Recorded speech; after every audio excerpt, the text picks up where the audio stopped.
So instead of them sort of going in and tearing up your company and stealing assets and bringing them home, you go to the courts and ask for protection. It was the kids' toy empire that ruled the 80s and 90s. However, in the early 2000s, Toys R Us began to plateau.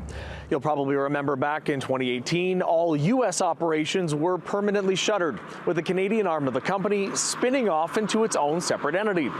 But as of Tuesday, Toys R Us Canada confirming it has filed for creditor protection.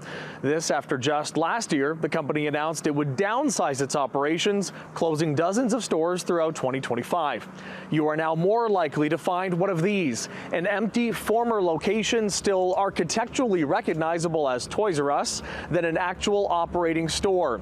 Only about 20 remain nationwide. 80 stores at one time.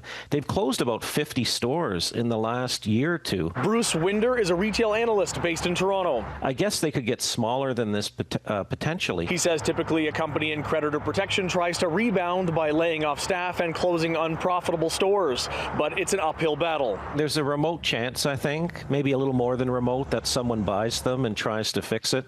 The odds are not in their favor, and the reason for that is just the world's changed, right? People buy a lot more toys now in Canada from Walmart and from Amazon.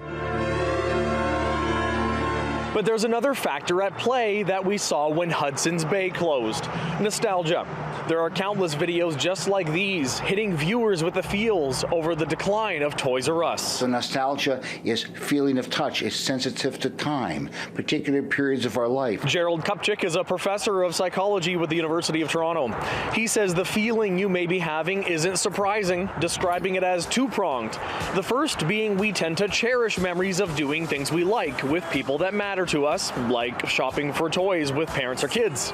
But he adds the business model of having lots of toys that were available for play in the store makes those fond memories particularly potent. It's not about the looking, it's about the reaching and the touching, and that's what we're losing. Like, it's a serious issue. In other words, the Toys R Us narrative is just the surface of a changing culture. Particularly a culture where more of that tactile shopping experience is being replaced by a screen. We see things and we hear things, but taste, touch, and smell are becoming more and more remote in our life. As for whether nostalgia can save the brand, you can't use nostalgia as a strategy. It just doesn't work. People love things, but doesn't mean they're going to buy from them. In Oakville, David Zura, City News.